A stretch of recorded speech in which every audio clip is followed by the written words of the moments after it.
play their favorite champions no matter what. And Caitlyn is fairly strong right now, so I wouldn't be surprised if we saw Caitlyn picked up at the moment. However, the Volibear band away, he's been a low elo monster for a while now, ever since they gave him a little bit more CC and bug fixed a few of the things that were wrong with him. He's actually just become kind of a terror because you can't fight him early game. If his passive is up, you can't fight him in the early stages of the game, especially now that Morellonomicon is not the rush anymore. What used to be happening is Morellonomicon only procs grievous wounds when you're under 40% health, and half the time that doesn't matter, unless of course you're Volibear, and then you get tacked with a grievous wound every time your passive would proc, so you're only getting 60% of the healing that you should have been getting. So all those things combining together to make Volibear an actual viable pick. Well, that's one of the Yeah, things we saw about 2 weeks ago. Volibear, after he got a little bit fed from the top lane, 1v3. Just some incredible plays, highlight reel moments, tearing up the enemy in a situation in which he should not have lived. Passive pop gave him that extra health, as well as stealing health from the enemy champions, biting with the ultimate lightning flying around. Incredible to watch. But after all this talk and hype about Volibear, he will not be played. Neither will the newly changed Swain or Vladimir, both of them being banned this game. The Red Blood Lords not going to be happening this time around. Xayah as well, common ban, but this time Thresh also taken off the table. May still see some of those super tanky supports of the Alistar come out. There's lots of opportunities for the Caitlyn as well as Kled still on the table. Yep, absolutely. So Fat Toilet going to be the first pick up. Now we'll see what he ends up picking for himself or for his team. He's got 1 second, and it's going to be the Urgot locked in, presumably a top lane role.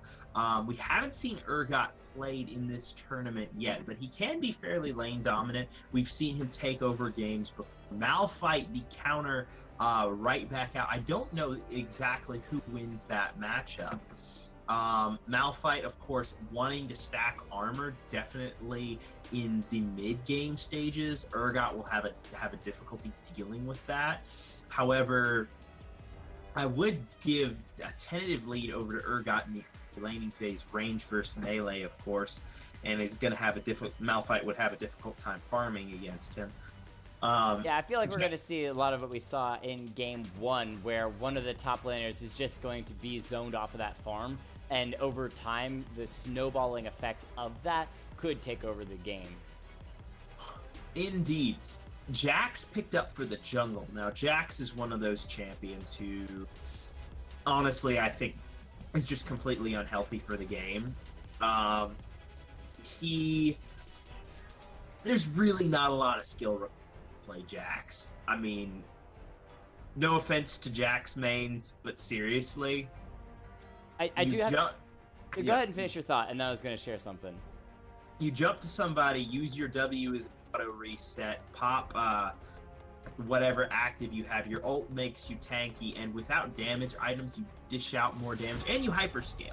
So you have the option of either crushing your lane opponent or just hyperscaling into the late game. You have I think it's a 7-second CD stun that makes you immune to auto attacks, and the jump in the late game is on a 5 or 6-second CD. So infinite gap closing, crazy burst damage, crazy sustain damage, really good tankiness from the ultimate, and invulnerability from auto attacks.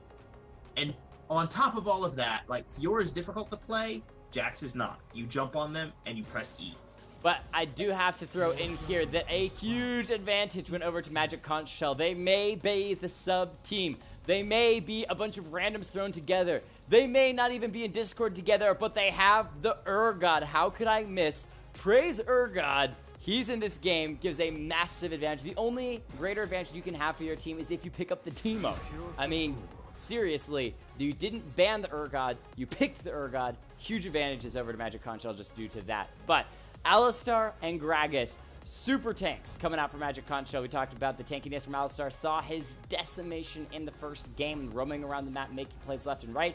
Gragas as well, great flash body slam opportunities, displacement with the explosive cast, going to be affecting the map with that jungle. However, the pools have been pinched for the carries now. Jhin, Taric for the support role, Lux, Yasuo.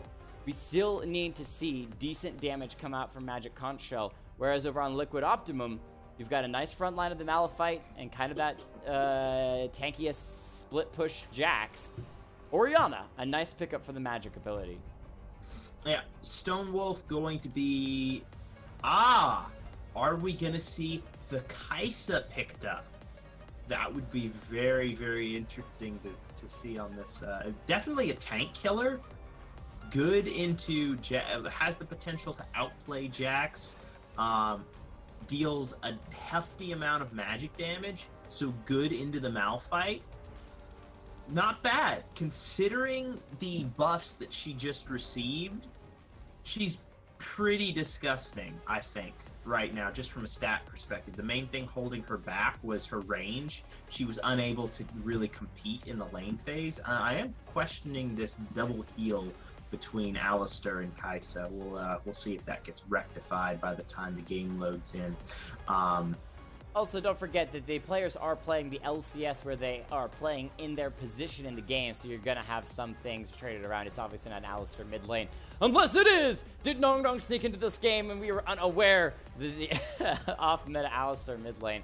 One of the reasons why I like Kai'Sa into this pick is the Void Seeker ability allows her to tag and then chase down someone. And you have so many people that are going to be wanting to escape. The Ezreal with the Arcane Shift, Jax with the Hop. There's so many opportunities for them to try to escape with very low health, and Kai'Sa can chase in, as well as the Twisted Fate, being able to use that ultimate to warp across the map. But Liquid Optimum, not to be outdone, has the Shen for the cross-the-map plays as well. Going to be trying to combine that most likely with either the Jax or Malphite, jumping into an enemy team, taunting several of them, and opening opportunity for that 5-man AoE Malphite knockup ultimate that we have all seen so many highlight reels showcasing. But before we get into the game, let's go ahead and run through the players and their champions really fast. For the subs team, MagicConchShell, we've got Fat Toilet picking up the Urgot for the top lane. Praise Urgot! Goblin Kookie with the Gragas in the jungle. God V, welcome back, man! Oh, it's so good to have you on the stream. It's not Tuesday night. I'm getting confused. Playing Twisted Fate in the mid lane with that heal. Stonewolf on the Kai'Sa ADC, and C9 Adrian. Last but not least, not the real Adrian, but a secondary Adrian, taking the Alistar support in the bottom lane. And for Liquid Optimum, we've got Tax is Thievery taking Malphite top lane. Ludacris on Jax in the jungle. Blues 87 taking Orianna mid. Insomnia taking Ezreal in the ADC role. And Crimson Polo rounding out the composition with the Shen in the support. All right, so let's take a look at these team compositions real quick.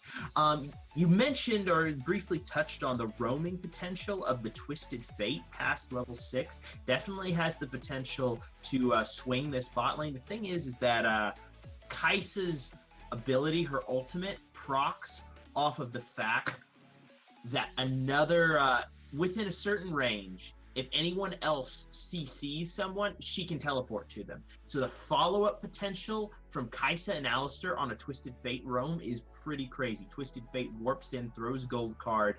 Alistar does the CC combo, and Kai'Sa warps in at the same time. All of that damage can come through while there's still CC locked down. Definitely a very gankable lane. Now, let's see. Orianna mid lane, I really should have the push and pressure advantage down onto Godv's Twisted Fate. Orianna, a better laner overall than TF. TF really just doesn't want to be in lane. That's why he has the ultimate. Ezreal, the classic non-interactive champion. So I used to ban Ezreal just because if I was going to play the game, I wanted to actually have my lane opponent lane against me and not just stand back at their tower throwing Qs at minions. Blue build Ezreal. So if Ezreal has... If he gets zoned, if he takes a bad trade, he isn't necessarily going to get destroyed or anything like that. Ezreal's one of those champions who's difficult to shut down, but also difficult to take over a game with. I call him a straight up middle scaler because he's not like Tristana, where he's going to take over the game in the late game, but he's also not like Tristana or Kog'Maw, where if he gets shut down, he's just going to be completely worthless for the rest of the game. He always does all right. Yeah, he always does something. Just I've very rarely seen him take over a game. I can think of maybe 2 or 3 in my personal games. Of course, everybody sees those montage videos where Double Lift or Prey just completely annihilates an entire enemy team on Ezreal. I've never seen that. More often, I see Ezreal's Arcane shifting into 5 members and dying instantly. Or every time a fight breaks out, Arcane shifts away, gets an assist, and that's the end of that for Ezreal's participation in a team fight. Though Sven has, I think, currently in the NALCS is 7 games on Ezreal and has won 6 of them. So he's doing something with that for Team TSM. But I'm wondering how much that of Sven's Ezreal that is, and how much that is Bjergsen putting on the carry pants. Well, for winning the game, probably Bjergsen. But I just mean that he's been in a game as Ezreal that has won, doing all right for the Ezreal. But I do want to say we are XLNC Shoutcasting, myself and Wraith. We shoutcast every Tuesday night, 9 p.m. Eastern Standard Time. We do about 3 games. Anyone is welcome to join. You don't have to be a part of this tournament. You can simply jump in and be part of getting your games shoutcasted like the pros. And we do our best to be at least semi-professional. My soldiers march on! Thank you, Lol Avidity, for the follow. Appreciate that. We saw you last game going crazy on Degenerate 5, I believe it was. Now, we're loading into the game right about now. I'm wondering about early game strategies. What do you think, Jake? You think we're going to see any early invades? I highly doubt it unless the Alistar attempts to take over a game. But until that time comes, it's most likely going to be just playing a little bit more standard. So... yeah, I tend to agree with you because... oh, okay. Well, that gives me a good time to speak my thoughts, I guess. Neither team has a crazy early game all-in potential. Alistar is pretty much a minion until level 2, unless the enemy team just positions right on top of you and gives you that knock-up. He really doesn't do that much. The only thing is, while they do have the range advantage with Urgot, it's not that great. Gragas is level 1, not that great. I mean, it's not terrible, but it's not awesome either. Shen has taunt level 1. Ezreal has the potential to poke. My really, soldiers march on! I'd probably give the early game... I don't know who I'd give it to, actually.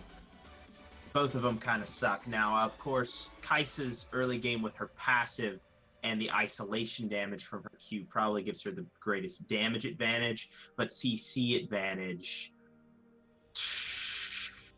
somewhat even, since they're both kind of situational, depending on who takes what and who can hit what. And it looks like the game is going to start back up. Yeah, the main thing that I want to see is this Kai'Sa really take over the game. She has plenty of opportunity with the CC from her teammates to crush down lanes, crush down opponents. She can chase, she can move in. The thing is, she doesn't have to be afraid of going aggressive because there's so much follow-up from her team as well to get her out of bad situations. No Thresh Lantern for the easy save, but definitely opportunities to do that. And I'd love to see that aggressive plays to get in, have those rockets, use them, take down enemy champions from close angles like Kai'Sa is wrought to do. Now, we do see all 5 members of MagicConchShell on the bottom side here in this tri-bush, probably playing defensively, waiting to see if Liquid Optimum decides to try to go through, and it looks like that defensive play is going to net them a big, fat, extra little vision in the bottom lane, because Liquid Optimum played safe and just fanned out 5-man across the river. Yep, not much to speak of in the early game. I do think, like you said, if Kai'Sa gets ahead, she could completely take over a game. Her Q base damage does 1,000 if it's completely isolated. Basically ADC Kha'Zix. Just completely insane damage for an ADC to have in a 1v1, which I kind of like to see. I don't know if I'll end up playing her very much, but just an interesting concept to have. Sucks getting one-shot by her in the late game, though. What time does Dragon spawn, real quick? The very first Drake, is that 2:30? Something like that, yeah. Here it is. So, GF getting pretty spammed out in the mid lane, having a little bit of a rough time, but just gonna try to harass from a distance. Yeah, early game laning phase going pretty much as expected. The Orianna gonna harass out the TF pretty heavily, using ball control. Not a lot of punishment from Fat Toilet down onto Tax's Thievery quite yet. What the? Hold on a second. Alarm in the background letting us know that I was a little early on that Drake spawn animation. It's not 2:10, ladies and gentlemen. It is at 2:15. So if you're trying to do some fancy cameras around the Drake, wait until that 2:15 mark. Don't do it too early. But Jax initiation in the bottom lane. Ezreal here as well. Shen looking for the top. Flash shot gets both. Jax gets in, tries to lock up, but a beautiful headbutt from Adrian puts that CC out to dry. The heal from Kai'Sa picks up the Ezreal kill. Alistar flashes to safety, ignites down onto the Shen. Rocket for the Kai'Sa picks up the Shen as well. There is just an auto attack left to pick up a triple kill onto the Jax, but he should be able to escape back to the lane. In the meantime, Gragas onto the body slam, sets up the stun with the gold card. He is around the corner, has the blue buff, may tank the tower, slows him down, flashes for the gold card from the TF, but doesn't have the damage. Can't follow it up just past the Q, and Blues 87 survives. Was originally a really dangerous situation, but nice blast cone puts himself into safety, and I don't think Godv is going to go in on this because he just doesn't have the mana. Hold on, can we please just talk about that crazy 3v2 turnaround in the bot lane? We were talking about Kai'Sa taking over, and that's exactly what just happened. Stone Wolf with crazy plays. Adrian holding his abilities till the last possible second, baiting them under tower. The perfect headbutt, knocking Jax's CC away, making an effective 2v2 for most of that fight. Now, then Shen had already blown his CC. He walks underneath tower and takes a shot. Also, Jax jumps underneath tower, takes a turret shot, an empowered turret shot because it's already heated up. In the process, Stonewolf turns around on the unsuspecting Ezreal and just lets him have it, passive and a fully charged Q, landing down on him and just obliterates the Ezreal, taking out the main source of damage. And then Crimson Polo just has nothing to follow up, almost getting 3 kills. Now, just the only, of course, every play could have been just the tiniest bit better. If Stonewolf had flashed right after the play and secured the kill, that would have been 3 for 0 turnaround in the bot lane. Of course, as it stands, it's a BF sword to a freaking mana crystal in the bot lane. So talk about a damage advantage. And that's the opportunity for Kai'Sa to truly take over the game. I believe the Kai'Sa ended up early on in that engage using the flash to reposition right next to the Ezreal and let him have the full rocket combo. No, she used it right before Jax ward hopped away. She used it and missed the auto attack. Yeah. All right, that's fine. But still, yeah, BF sword, 2 early kills plus first blood to the Kai'Sa. Flash and barrier burned on Blues 87. However, flash also done onto the Gragas as well. So other than a perfectly placed body slam, probably going to wait for this flash to be back up before engaging. In the top lane, 33 farm to 33, fairly even as these pseudo tank, at least for Urgod, just goes back and forth farming their way up. A little thumbs up to be true brotherly spirit in that top lane. Yeah, I'm looking for Alistar to... Okay, and there it is. Looking for Alistar to engage, and he reads your mind. Nice extra little bit of damage. Whoa! The Void Seeker adding on that extra damage to Insanima, safely kept from using the heal. However, at 200 health, one Alistar engage could easily spell your death. He's going to have to play incredibly safe. No more potions, no more health to heal from it. He's just going to have to rely on that arcane shift to stay alive. As Gragas decides to go ahead and head towards the Drake, starting it up. It is an Ocean Drake, which will give the laners even more of an advantage to stick around in lane. And I'm waiting to see when Stonewolf ticks 6. Wait, Tax's Thievery TP bot lane? Oh, okay. Yeah, looks like he was trying to find an engage on the solo Kaisa, but instead unable to find that, goes ahead and recalls as Jax is holding in that top lane, picking up a little extra farm, which means he will have a slight gold advantage over the Gragas, but honestly, you usually see Gragas as a split pusher, and in the jungle, he's really going to need to affect these lanes. Otherwise, he could... Oh, there's the ult from Urgot! Gets him low enough with the shotgun kneecaps and throws out the ult. That is mastery of that champion. Yeah, just getting a free kill. No, I thought he had double buffs, but he didn't. So fortunately for Tax's Thievery, he didn't come back to a double buffed Urgot. That would have been really painful. But Stonewolf forcing Ezreal to back. Over a 20 CS lead in the bot side at 7 minutes is pretty potent. A substantial gold lead. Now, you only have mana purchased and a tiny bit of armor. Alistar roam with the ult early from the Orianna, just trying to finish off the TF before she undoubtedly gets taken down. Ignite down as well. Turret shot, barriers, but Ignite will finish it off, and C9 Adrian picks that kill up. Beautiful roam from the Alistar. Once again, 2 games now tonight. Doing a great job on it. Yeah, definitely a perfectly timed roam. Blues 87 had kind of zeroed in on the TF, trying to get that solo kill, get himself an advantage.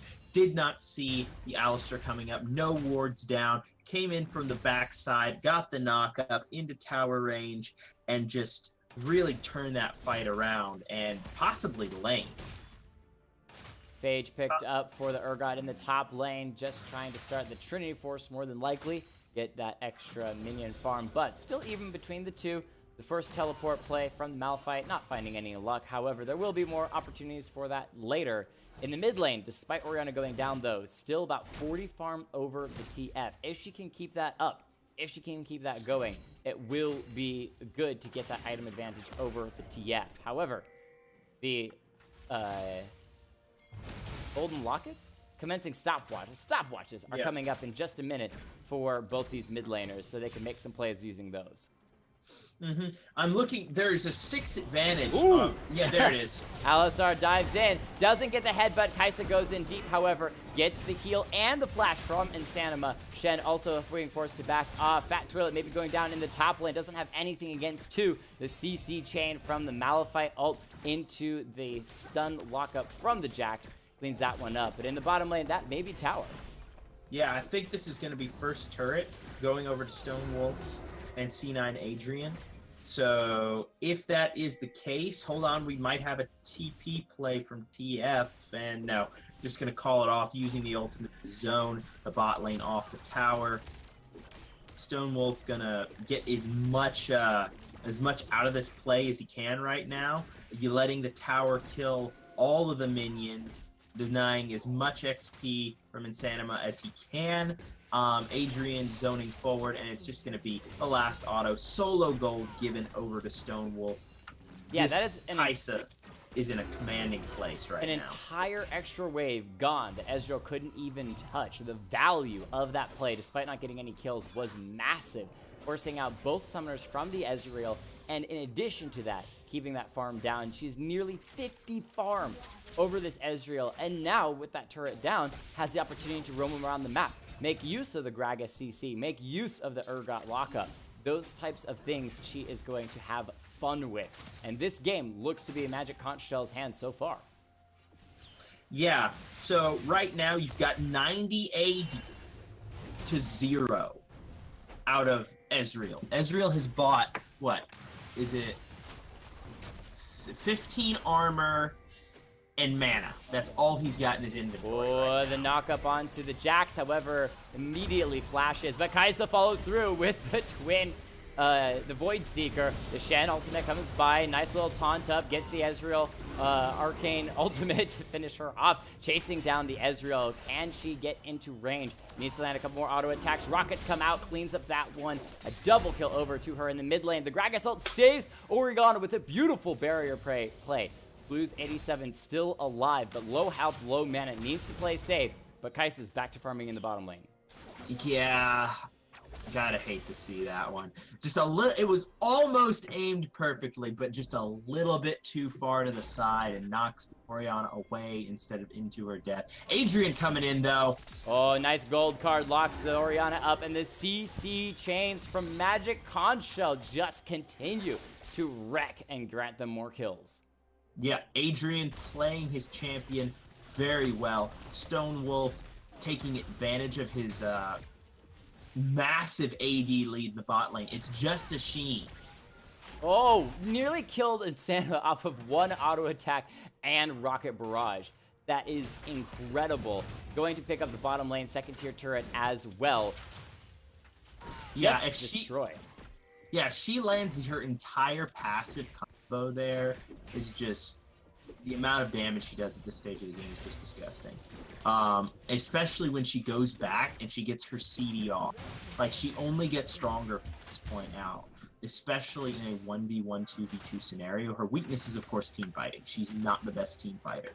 But we're still in that early game semi-laning phase, and there's plenty of opportunity for those roams. Almost got the hit. If that had hit, I have a feeling that would have been a hit. Because the Alistar was coming in as well. What's the cooldown on her ultimate? 80 seconds. Okay, it's pretty high. A little on the high side. Killer Instinct gonna take a while to come back up, but she's rocking it so far. 4-0. Easily pushing 2,000, 3,000 gold over this Ezreal in a demanding lead. This is at this point in the game where you just kind of do everything you can to get Kai'Sa 1v5ing the enemy and destroying all of them. You just help her to clear. She's farming enemy champions as minions. Yeah, I would expect her to go back at this point. Right now, as much as you want to be out on the map affecting things, yes, backing at this time when she has so much gold in her inventory is probably the best play right now. Let's see, she ends up picking up, a completed Essence Reaver and a Zeal, as well as almost fully completed boots. So that's 70, that's basically 100 attack damage along with 15% attack speed, crit, and another 12% from the dagger. She's massively far ahead compared to her opposite number who has Ninja Tabby and Sheen. So what they need to do right now is just play around their strongest point on the map, which is Kai'Sa. They need to rotate her into the mid lane and maybe put TF in a side lane. He has the most reliable getaway, so he could actually threaten the bot lane inhib if he played it correctly. Well, I was going to comment that I love the Urgot in the top, and we'll get back to that as a nice knock-up onto Shen. He doesn't have the armor yet. Not nearly enough. TF going ahead and throwing out the ultimate, getting the vision down and prepared to move across the map if anything else were to happen, but it doesn't happen. What I wanted to comment on was the Urgot on the top lane is doing exactly what he needs to do. Just holding Malphite in lane. Malphite can't dare teleport across the map to anywhere else, otherwise he loses that top lane turret and a lot more. Urgot doesn't have to crush his lane. He's continuing to get a little bit of a farm lead, continuing to move forward, and he just keeps Malphite up there. Jax trying to get the damage down. Ultimate knocks both back right into Urgot's Awaiting's arms. He's knocked down to half health, though the shield's not going to be near enough. And a second kill finally for Liquid Optimum as TF going to punch a little extra damage, but the Kai'Sa comes in. The rockets are down, but a couple of them hit the minions with that jump, so wasn't able to get the full combo off. And Blues 87 continues to defy death in the mid lane. But still getting the flash and the channel down. Ooh, nice Shen combo with Orianna. All tower shots gonna finish off Kai'Sa. The shutdown goes to the Ezreal. Alistar picks up Orianna underneath that, continues to engage, trying to stun down the Shen. TF is low. Jax needs one more auto attack. The burn from Red Buff may be able to finish him off. He uses the stopwatch, but still gonna made up. The Alistar knockback nearly saves him. Or does save him almost. No, it kills. Yeah, it killed the Jax who wasn't gonna die. Right, the Gragas gonna be able to try to tank this one up now. The Urgot has respawned, come to the mid lane to try to hold, and should be able to push people back off. He wants to go in on Stamina. However, a little step back avoids the Shen taunt, and that's going to be him tossing the Shen into the waiting arms of Gragas. Doesn't even matter. He picks it up solo. Yeah, Fat Toilet really just... I was not expecting anything to come of that in a 3v1 scenario, but all the cooldowns had really been blown. Fat Toilet taking advantage of this fact and really just taking over and managing to get a kill onto the support. Well played. Right now, Kai'Sa in the mid lane knows that Ezreal cannot approach her. No one can really come and challenge her in this lane right now. So she's going to get this turret pretty much for free, as well as the mid lane. So solo gold, that's another 350 going over to Kai'Sa. The rocket split between the Orianna and Malphite doesn't even matter. Gets her low enough. The last couple auto attacks will work. Malphite here doesn't have his ultimate. Flash from Stone Wolf dodges the Shen taunt. However, still going to be picked up by the Jax, who comes in from the back line. Arcane Barrage not quite going to get any kills, but doesn't even matter. Jax continues to clean up, and Sanima helping to push forward the mid lane. And it looks like with all the scrappy fighting, Liquid Optimum are starting to crawl their way back into the game. And that's what I was going to say about Malphite, is he's a team fighter. Jax wants to be in this unless he's split pushing. He's going to get a double stun down, tries to get to this side. Urgot with a beautiful place. Ultimate picks off the Ezreal from way behind enemy lines, and Jax now trying to finish off the Gragas. He's one more auto attack, doesn't get it. The heal from Alistar. Adrian keeps Cookie alive as the siege on mid lane continues from MagicConchShell. Yep.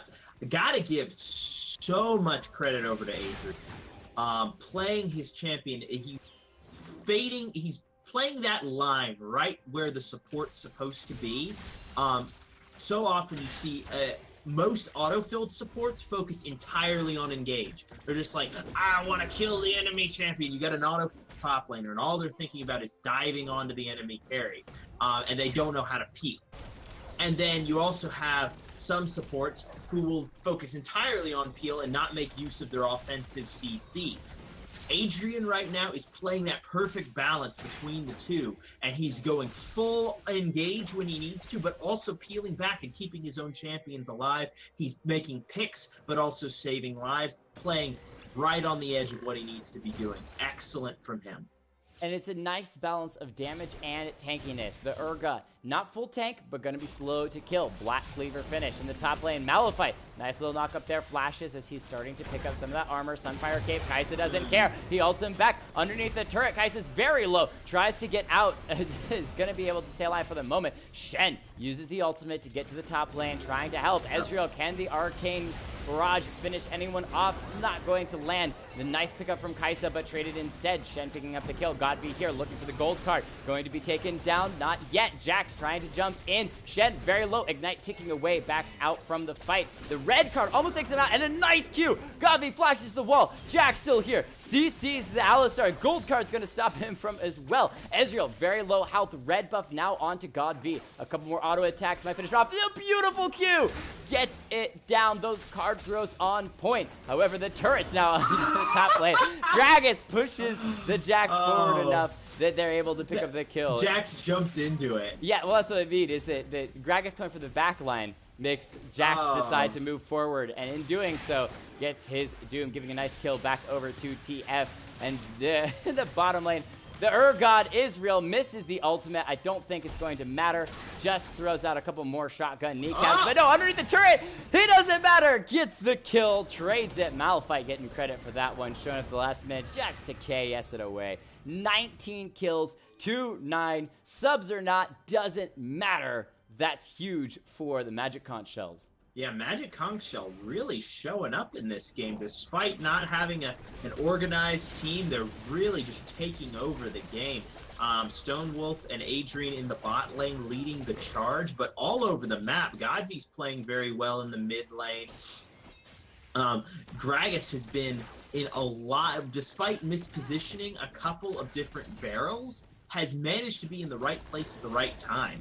Which is really important from the jungler. And in the top lane, you have to give credit over to Urgot. Playing his lane well, harassing down the Malphite, and he had, look at the CS lead.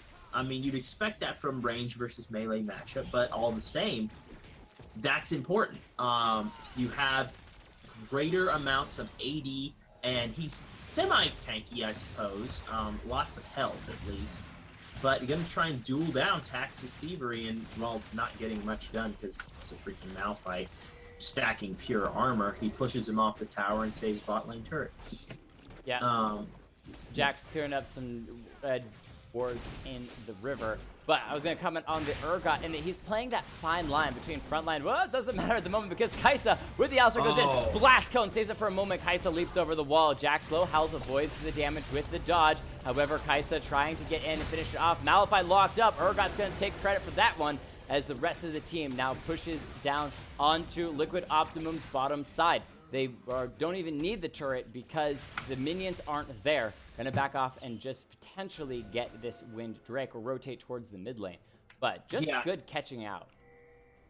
Yeah, excellent picks. I've been noticing recently that Urgot's ultimate is basically the ultimate KS button. Yes. You throw it at somebody. Though the way it works, I didn't know this before I got autofilled to him in an ARAM. But the way it works is that it attaches to somebody, and you have the opportunity. If you press R again, you can reactivate it if they fall below. Oh, teleport, and Orianna ult hits 3. Nice Alistar knockup though, saves it for the moment. Can anyone finish off the Baron? It's picked up by Jax. The rest of the team from blue is going to slowly fall. Adrian, very low health. The Shen ultimate saves Kai'Sa for the moment, but it's not going to be enough. Jax cleans up too, and Liquid Optimum take the entire 5-man wipe, only losing 1. Shen goes down, but everyone from MagicConchShell falls. Wow, talk about a turnaround at Baron. Despite the amazing play from Alistar to kick Ludacris out of the pit with the headbutt, he still manages to get back in, and there's no smite that comes through from the jungler. Like, Gragas doesn't land a smite, and I don't know if it was on cooldown or not, but that thing sat at 400 HP for 3.5 full seconds. And that's the Baron steal and a full team wipe. That this game is blown wide open now. Yeah, and now Malphite in the top lane, gonna get jumped on. He is fairly tanky, but against 3, may decide it's a better judgment to just try to finish some extra damage onto the turret. But I agree, despite that, it's a trade of the Wind Drake for Liquid Optimum. And with the Baron, with all those kills, that's so many shutdowns that your team now gets to pick up. That 4 on this side. It really is an opportunity to get right back into this game. Taunt down with the Orion ult onto the Urgot. He's 1v4, gets some good damage onto Insanima, but not nearly enough. The 1-for-1 trade gets them another turret as well. The recalls from Baron are going to be fast. They're going to get back to the mid lane before MagicConchShell can move in to start sieging it. And they're back in this game. Yeah. That's a turn Baron throw right there. You call a Baron. I don't know if smite wasn't up or not. It had to be just like it wasn't up, which is a poor macro call. But having the Baron taken away from you is 300 gold. That's 1 kill to the entire team, plus getting wiped, plus what was it, 2 towers taken? I think. No, just 1 tower. The top tower is very low health, but Alistar, seeing his own demise in the rearview mirror, decides, let's go ahead and get a little extra damage on the turret. But it's literally setting it up for Jax to walk in and 2-shot it. Yeah. So, and that's global gold. That's basically 1,000 gold spread out among the entire team. So, gold lead closing rapidly. And it doesn't matter as much in these games as it does in the LCS. A 2,000 gold lead in the LCS means a lot. 2,000 gold lead in solo queue really doesn't mean anything. And this is where, Shen may be going down here. Kai'Sa gonna get credit for that one. Oh, gets the shield for the moment. Nice Orianna shield as well. Saves the Shen. Nice ult as well. With the Malphite ultimate, Kai'Sa may go down. Is shielded up by the Alistar. Heals keeps her alive for the moment. She turns onto the Malphite. Ezreal gone in the backline. TF chasing that one down. Stone Wolf continuing to harass, and that's going to be the Malphite falling. So a good engage, but doesn't net them a kill. Blues 87, 1v1 against the TF. Doesn't even need the Shen teleport ultimate, but it's going to get it anyway. And that's going to get them out for the moment. Jax pushes that turret. That's what we talked about, taking it down, and now is moving in onto the inhibitor turret. Orianna trying to stop these backs, only spells her own death. Alistar getting credit for the last hit on that one. Top lane turret gonna fall for the MagicConchShell. And Jax doesn't even care. Moves in, flashes in, gonna finish off the Urgot himself. The Urgot has fallen. Can Jax take down the Gragas as well? Yes, he can. No, he can't. He can't dodge turret shots. I'm so glad they nerfed that. Oh my goodness. Yeah. You remember what I was saying about Jax being way too easy for the amount of damage he has in the late game? That's what I mean. Oh, Shen knocked up, can't find the taunt onto the Kai'Sa. The Stone Wolf trying to finish him off, but this is what we talked about. Her combo team fight isn't enough. Is able to take down the Shen, gets the shield as well. Ezreal on the run. However, he's not out of it just yet, and Alistar continues to chase it down, trying to CC. The Malphite doesn't even matter. He's way too tanky at this point, and the Arcane Barrage as well going to help clear those up. And that's what I was talking, or we talked about earlier. At this point in the game, Liquid Optimum are playing to their team's composition. They're grouping more. They're playing as 4 with either Jax split pushing in the side or playing as 5. And that group net power, the Malphite multi-man knockup, the Jax multi-man stun, the Shen multi-man taunt, gives them the edge in those group team fights. And an incredibly important point to give is that Kai'Sa is playing that thing that you see so many solo ADCs do. They never switch out of laning phase. Yeah. You see the Tristana butchers laning phase every single time, destroys their opponent, and can't win a game. And the reason why is because you use your rocket jump differently in laning phase than you do in the actual team fighting phase. Rocket jump in laning phase can be used as an initiation tool for the slow and the additional proc it gives you. However, it's not a good tool to use as an initiation for a team fight when there are multiple members. When you're 2v2, they can't one-shot you. When you're 1v5, suddenly you just get blasted. You need to be using your jumps as repositions, and Kai'Sa is playing incredibly far forward, not respecting the Orianna ult, not respecting the Malphite ultimate, and she's starting every single team fight at basically 1/3 HP. And you saw where she moved forward underneath the turret and then started dealing damage to Ezreal. I don't mind you going under turret without hitting anyone to then walk out just to reposition without invisibility. But when you start attacking the enemy ADC with a Shen there underneath their inhibitor turret, that's just not wise. Yeah, and of course you have to give clemency and say, you know, bloodlust in the moment, but the game is on her shoulders right now. 9 and 5. From a damage perspective, you're relying on Kai'Sa to carry you through the late game. Nobody else really has the DPS necessary to take out Malphite and Shen. Though Shen, for some reason, is building magic resist. Not exactly. TF. No, it's the Gragas. Very, very confused about that choice. So both teams fighting for vision around the Baron, back and forth. We've seen the control wards placed and fell. Lots of wards trying to keep the vision. Top lane's back to pushing, but it's going to stall out here right past the river ward or river. I believe it's slightly. I want to see a decisive call right here. I want to see them. Yes, it looks like they're going for Baron. So wait, MagicConchShell. Yeah, Kai'Sa's not in position. The rest of the team starts to head to Baron, but they realize they don't have their full 5-man. If they start this fight without Kai'Sa, it could be really bad. Yeah, and they can't DPS the Baron without her. Now, so Jax is split pushing the dragon in the bottom lane. Alistar engages. The Kai'Sa goes deep, looking for the Ezreal. Gets exhausted. Might be able to finish him off. No, the Shen shield saves him. He lives. And in the meantime, Shen is going to fall. However, the Ocean Drake has been picked up by Red Team. The Urgot in the middle of everyone trying to take down Malphite. He's so darn tanky, just standing there, absorbing all of this damage. Fat Toilet may fall after all of this. Here comes Jax. He doesn't have the opportunity to jump in just yet. Finishes off the Gragas. Malphite has delayed this fight so long. Orianna clears up one. TF is going to fall. It's another 5-man wipe. The carries live. Yeah, this could be the game, to be honest. No, they don't have a wave. But it's certainly inhibitor and probably 2 towers. Yeah, Kai'Sa hyper aggressive, jumping into the back line again. While it didn't go as horribly this time, she also didn't have her ultimate to reposition. She got hit by, once again, both the Orianna and Malphite ultimates, and it just completely zeroed her out. And I love the last pickup here from Liquid Optimum. That Shen and his ultimate has come in handy so many times, saving the Ezreal. He got taken below 100 health. I think if you look, it was less than 40 health. And yet twice he was able to escape from the hands of death and live through that fight to be able to return the damage. But now Kai'Sa doing Kai'Sa things, 1v1, finds the Orianna and cleans that one up. Because Kai'Sa is a duelist, ladies and gentlemen, if you weren't aware. Yeah, she's actually a decent team fighter too.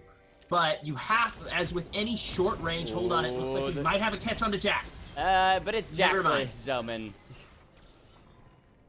Way too much damage, way too tanky. I hate the champion. There's a little bit of problem about it. And it is back onto the Baron this time around. Looks like MagicConchShell got there early, able to clean that one up before the enemy team has to respond. And good of them to notice that the Jax used his flash and had to leave. And that gives them, while he may not be dead, a much greater opportunity to take the Baron. They do have top lane pushing in their favor, so no inhibitors down, even though the top one is open. They still have an opportunity to get back into this game. It's been back and forth this whole game long. Oceans and wins for both teams. There's a point at which this game was basically a foregone conclusion in the favor of MagicConchShell. But the Baron throw a few minutes ago, or is like 10 minutes ago now, really just allowed Liquid to get completely back into the game. Now it's a team fighting thing, and Orianna scales really well. Malphite, Orianna is one of the terrifying combos of League of Legends history, and Jax is just one of those champions who should be deleted from the game. So, while Kai'Sa scales well, I'm interested to see where this goes. I would also be very interested to see her build as her 6th item a Ginsu's Rage Blade. The new changes on it make it the ultimate like 1v9 scaling item, because it gives you an extra percentage of your AD, and Kai'Sa wants both AD and AP. Jax might be in a little bit of trouble. The chase in from Alistar. He's going to be caught out. Avoid some damage with the dodge. Orianna trying to save people. But this Malphite's here as well with the Orianna ultimate. Gragas, very low health, going to fall. Malphite doing Malphite things and tanking up. Beautiful play from Taxis. 3-3, waiting for Jax to come in. The stun not available. Kai'Sa getting low. Malphite continuing to chase in. Guardian's Angel popped on the Jax. Kai'Sa still around the corner. Alistar trying to heal up, but Orianna is here. And that's going to be a double kill. And the Shen trying to hold off from the Urgot. In the meantime, the inhibitor did go down, him successfully getting that split push on. And as the Ezreal and Shen chase him out, I do have a question for you. Who wins in a Jax Urgot 1v1 right now? Jax 100%. Because you don't need a brain to play Jax. You jump on them and you continue right-clicking until they're dead. Well, and that was my question earlier, was why wasn't Jax in the bottom lane stopping Urgot from that push, as he is that semi-split push champion, and instead he was almost 1v5. He did kind of get caught out, but because the team was so quick to respond, they were able to save him, which allowed Urgot to get that bottom lane inhibitor for himself and for his team. But even still, I think that it's better for Jax to just 1v1 the Urgot and keep him from doing these split pushes. I can't decide if I agree with you, because basically Jax's his E, Counter-Strike, allows him to 1v1 Kai'Sa. Nobody else can really go toe-to-toe with Kai'Sa in a 1v1, but Jax can because of his E. He has 1.5 seconds where she can't damage him, and if she tries, he deals more damage to her and then stuns her. By the time the stun wears off, he's doing like 1,000 damage in auto attack. She's dead, which is why I hate the champion. There's no counterplay if you play an attack-based champion.